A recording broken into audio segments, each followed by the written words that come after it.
हाँ तो मेरे प्यारे बच्चों, एक बार फिर आप सभी लोग का हमारे और आपके प्यारे से YouTube channel MDS learning point में स्वागत है। तो प्यारे बच्चों, आज हम लोग पढ़ने वाले हैं क्लास 10th का फिजिक्स। क्लास 10th का फिजिक्स, इसके अंतर्गत हम पढ़ेंगे प्रकाश। प्यारे बच्चों, अगर जो हम प्रकाश यानी अंग्रेजी में कहा जाता है लाइट,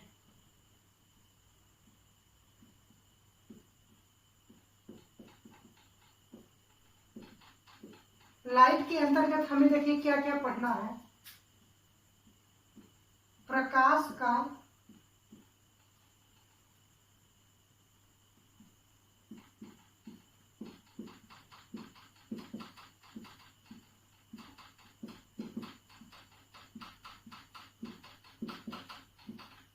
का परावर्तन तथा अपवर्तन। इसके अंतर्गत दूसरा टॉपिक हमको पढ़ना है दर्पण, मिरर। तीसरा टॉपिक हमें इसके अंतर्गत पढ़ना है लेंस।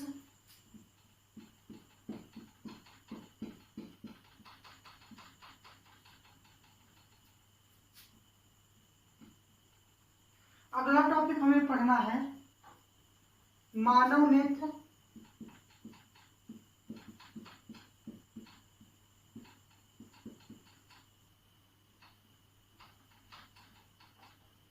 प्रिज्म। अगला टॉपिक पढ़ना है मानव नेत्र,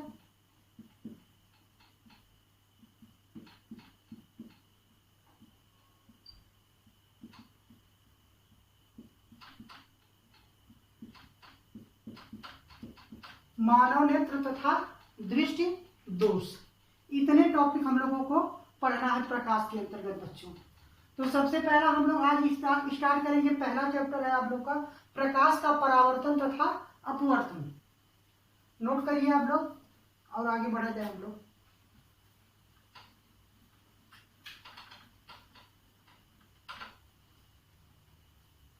तो बच्चों, आज इसके अंतर्गत हम लोग पढ़ेंगे प्रकाश का परावर्तन तथा अपवर्तन,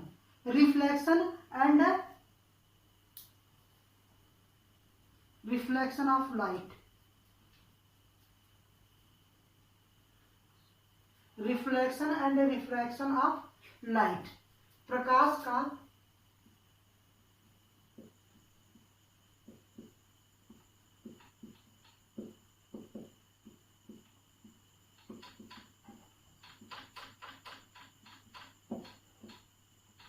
का परावर्तन तथा अपवर्तन। चलिए बच्चों, तो सबसे पहले हम जानते हैं प्रकाश यानी लाइट होता क्या है।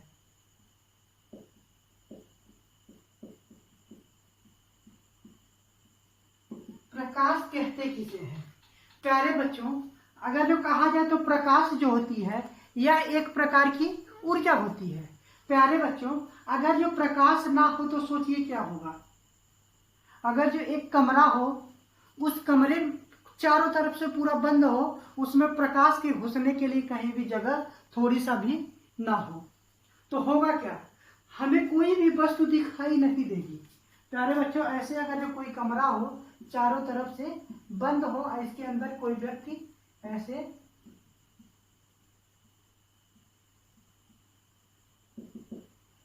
हो, तो इस व्यक्ति को आसपास की रखी हुई कोई वस्तु दिखाई नहीं देगी। जो ही प्रकाश इसमें अगर यहाँ से घुस जाए, ऐसे हल्का सा जगह आ जाए, तो तुरंत हमको ये वस्तु, इसके व्यक्ति को आसपास की वस्तुएं दिखाई देने लगेंगी। हाँ, दिखाई देने लगेंगी। तो इस प्रकार बच्चों, अगर जो कहा जाए तो प्रकाश होता क्या? प्रकाश एक प्रकार की ऊर्जा है जो हमारे दृष्टि ज्ञान को जागृत कर देती है और जिस कारण से हम किसी वस्तु को देख पाते हैं। प्रकाश एक प्रकार की ऊर्जा है जो हमारे दृष्टि ज्ञान को जागृत कर देती है और जिस कारण से हम किसी वस्तु को देख पाते हैं। अगर दूसरी तरह से इसकी परिभाषा बच्चों हम देना चाहें तो क्या होता है? प्रकाश प्रकाश जो होता है यह विद्युत चुंबकीय तरंगों के रूप में चलता है। तो डिफिनीशन क्या देंगे? प्रकाश विद्युत चुंबकीय तरंगों का वह हिस्सा जो हमें दिखाई देता है, विद्युत चुंबकीय तरंगों का वह हिस्सा जो हमको दिखाई देता है उसे हम क्या कहते हैं? प्रकाश कहते हैं। तो डिफिनीशन हो गई बच्चों। डिफिनीशन क्या देंगे? प्रकाश एक प्रकार की ऊर्जा है जो हमारे दृष्टि ज्ञान को जागृत कर देती है और जिस कारण से हम किसी वस्तु को देख पाते हैं। या फिर हम कह सकते हैं विद्युत चुंबकीय तरंगों का वह हिस्सा जो हमको दिखाई देता है, विद्युत चुंबकीय तरंगों का वह हिस्सा जो हमको दिखाई देता है उसी को हम क्या कहते हैं? प्रकाश।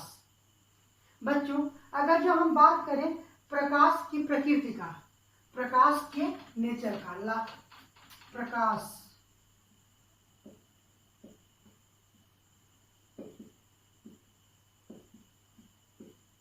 नेचर ऑफ लाइट,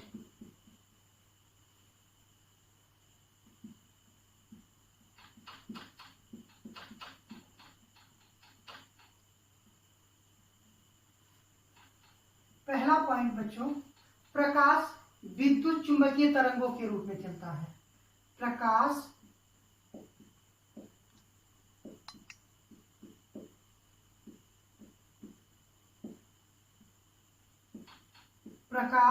विद्युत चुंबकीय तरंगों के रूप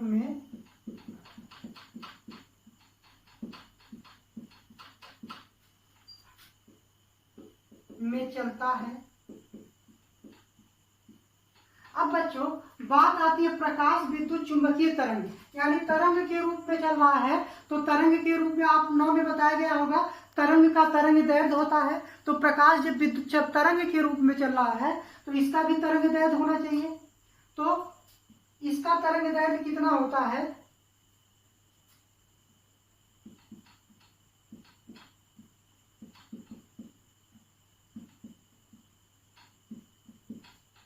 उनतालीस 100 एंगस्ट्राम से 7800 एंगस्ट्राम के बीच में होता है।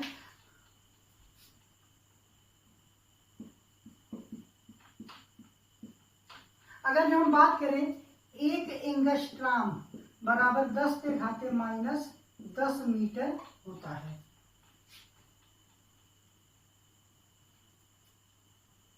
दूसरा पॉइंट बच्चों, प्रकाश के संचरण के लिए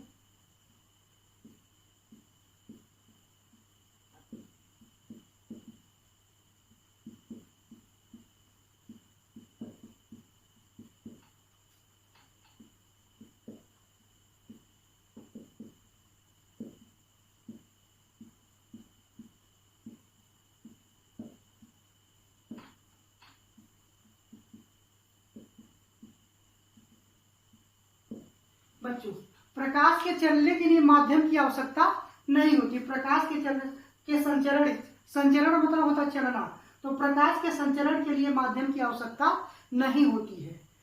माध्यम रहेगा तब भी प्रकाश चलेगा और माध्यम नहीं रहेगा तब भी प्रकाश चल सकता है। अब बच्चों अगर जो हम माध्यम की बात करें तो माध्यम होता क्या है? जैसे बच्चों ये वायु है, हमारे आसपास जो भी है क्या है? वायु है। तो वायु एक प्रकार का माध्यम हो गया, वायु में प्रकाश चल। अभी जल ले लें हम तो जल भी एक प्रकार का क्या हो जाएगा? अलग माध्यम हो जाएगा। ठीक। अगर जो हम लोहा ले लें तो ये अलग प्रकार का माध्यम हो जाएगा। यानी जो प्रकाश होता है वायु में भी चल सकता है, जल में भी चल सकता है, लोहे में भी चल सकता है। यानी और जो निर्वात होता है, निर्वात को माध्यम नहीं माना जाता है। तो निर्वात में कुछ न तो वायु कोई भी गैस पाई जाती, कुछ नहीं पाया जाता है। तो अगर जो कहा जाए तो निर्वात में ही प्रकाश की चाल सबसे अधिक होती, क्योंकि यहाँ पर कुछ पाया नहीं जाता। वायु है तो वायु में बहुत सारी गैसें पाई जाती है जिससे टकरा करके प्रकाश की चाल कुछ कम हो जाती है। तो सबसे अधिक चाल की बात करें प्रकाश के चाल की तो सबसे अधिक होता है निर्वात में। तो बच्चों माध्यम समझ में आया होगा क्या होता है? माध्यम जैसे वायु हो गया एक प्रकार का अलग माध्यम है, जल हो गया, कांच हो गया, लोहा हो गया, निर्वात हो गया, ये सब अलग अलग प्रकार के माध्यम है बच्चों।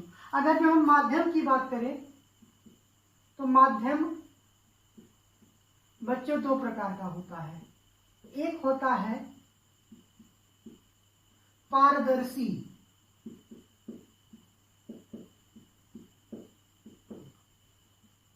और एक होता है अपारदर्शी।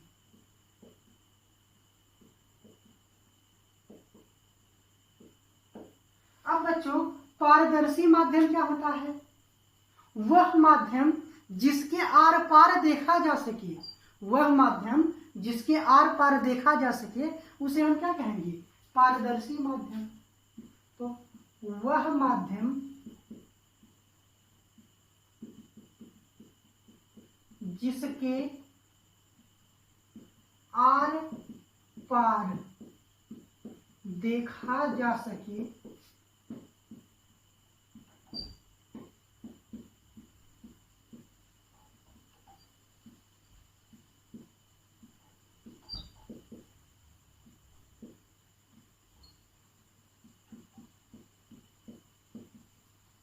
वह माध्यम जिसके आर पार देखा जा सके पारदर्शी माध्यम कहलाता है। और अपारदर्शी माध्यम वह माध्यम जिसके आर पार न देखा जा सके उसे अपारदर्शी माध्यम कहते हैं। वह माध्यम जिसके आर पार देखा ना जा सके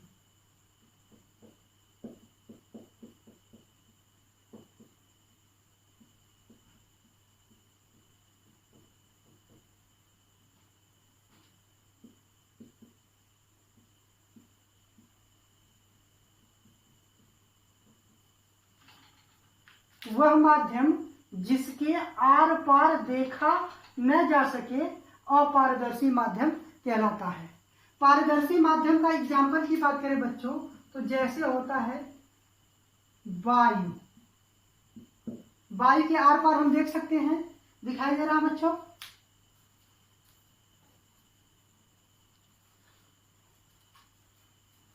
वायु हो गया, जल हो गया, कांच हो गया,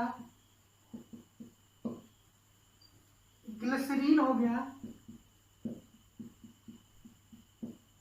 ग्लिसरीन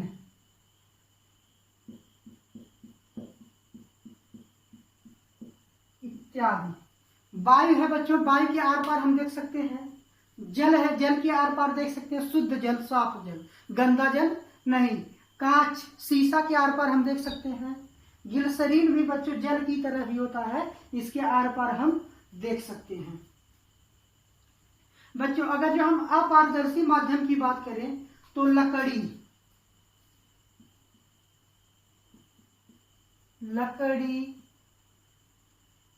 धातु, पत्थर,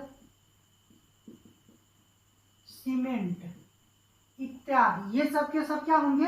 अपारदर्शी माध्यम होंगे। इनके आर पार लकड़ी के आर पार हम नहीं देख सकते हैं। धातु कोई हो गया, सोना, चांदी, लोहा, इसके आर पार नहीं देख सकते। पत्थर हो गया, आर पार नहीं देख सकते। सीमेंट हो गया, आर पार नहीं देख सकते। तो बच्चों ये क्या होता है? अपारदर्शी माध्यम होता है। तो नोट करिए बच्चों,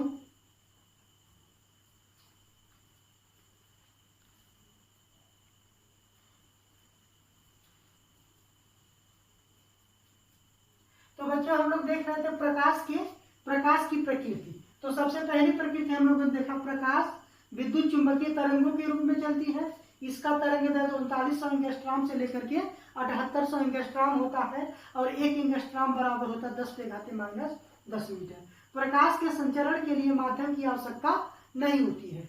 तीसरा पॉइंट बच्चों हम देखते हैं इसमें,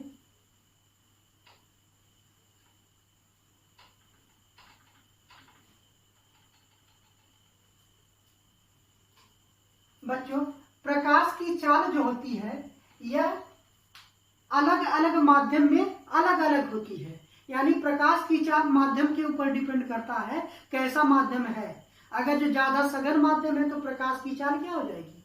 कम हो जाएगी। और विरल है तो क्या हो जाएगा? ज्यादा हो जाएगी।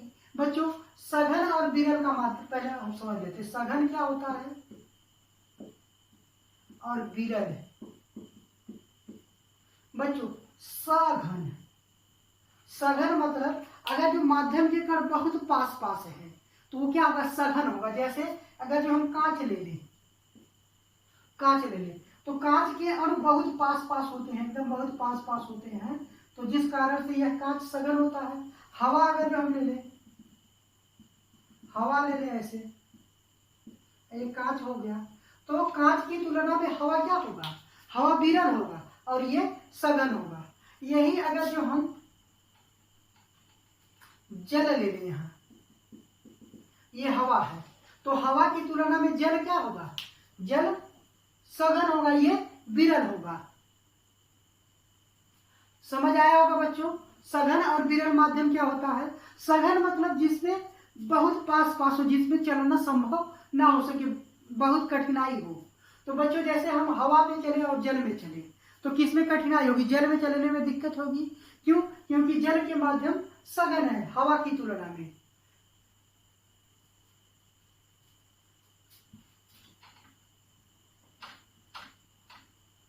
अगला पॉइंट बच्चों हम लोग देखते हैं, प्रकाश की चाल। तीसरा पॉइंट, प्रकाश की चाल अलग अलग माध्यम में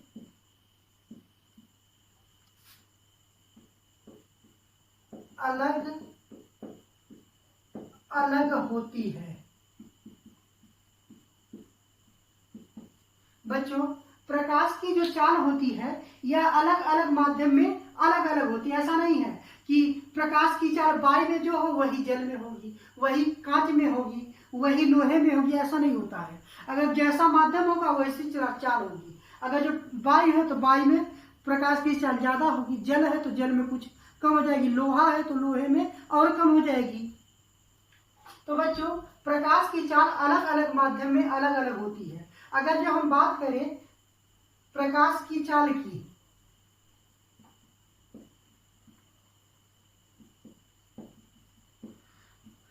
तो प्रकाश की चाल सबसे अधिक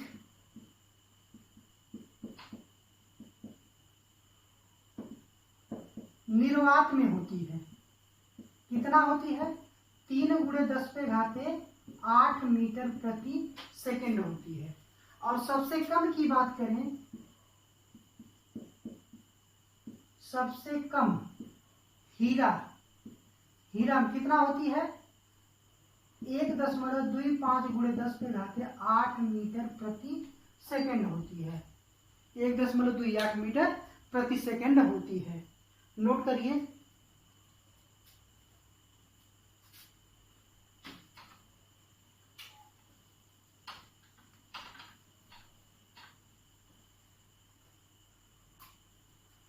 अगला पॉइंट है बच्चों, प्रकाश सदैव सीधी रेखा में चलती है। प्रकाश हमेशा सीधी रेखा में चलती है।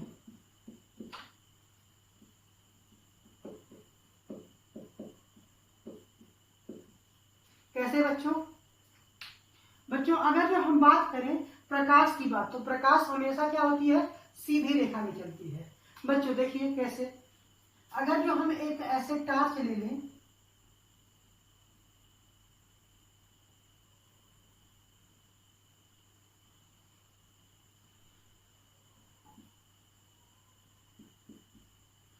और ये बटन हम जब जलाएंगे तुरंत प्रकाश यहां से ऐसे निकलेगा।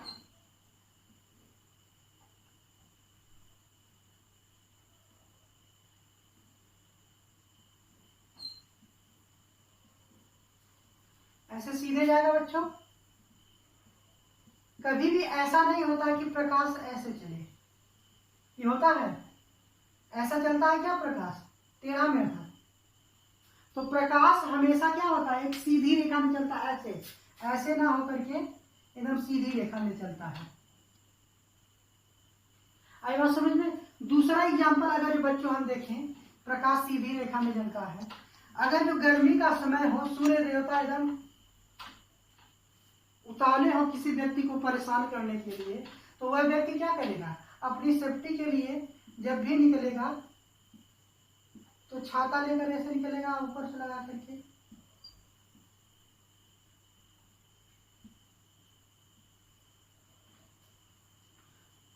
यहाँ सूर्य देवता ऐसे उगे हुए हैं और यहाँ से इनका प्रकाश इस पर पड़ रहा है। तो जब भी प्रकाश यह छाते पर पड़ेगा तो क्या होगा, या तो इस प्रकाश को छाता क्या करेगा, अवशोषित कर लेगा, अपने अंदर एब्जॉर्ब कर लेगा, या फिर इसको क्या कर देगा, तुरंत ऐसे उसी माध्यम में परावर्तित कर देगा, उसी माध्यम में वापस लौट जाएगा। या तो छाता क्या करेगा, उसको एब्जॉर्ब कर लेगा या फिर परावर्तित कभी कर देगा। कभी भी ऐसा नहीं होता है कि ये प्रकाश जो है यहाँ ऐसे गया, इस पर टकराया तो ऐसे घूम करके यहाँ चला गया, ऐसा नहीं होता है। यहाँ से घूम कर ऐसे यहाँ चला गया, यानी प्रकाश हमेशा सीधी रेखा में ऐसे आया तो टकरा करके उसी माध्यम में ऐसे सीधा निकल गया। ऐसा होता कि टकराने के बाद कि ऐसे आ जाता, तो ऐसा कभी नहीं होता है। तो बच्चों ध्यान रखेंगे, प्रकाश सीधी रेखा में चलता है। तो पहला पॉइंट हमने लिखा है प्रकाश के गुण में, पहला नेचर है प्रकाश का। प्रकाश क्या होता है, विद्युत चुंबकीय तरंगों के रूप में चलता है। प्रकाश विद्युत चुंबकीय तरंगों के रूप में चलता है, पहला पॉइंट। दूसरा पॉइंट है प्रकाश के संचरण के लिए माध्यम की आवश्यकता नहीं होती है। तीसरा पॉइंट, प्रकाश जो है प्रकाश की चाल अलग अलग माध्यम में अलग अलग होती है। प्रकाश सदैव सीधी रेखा में चलती है।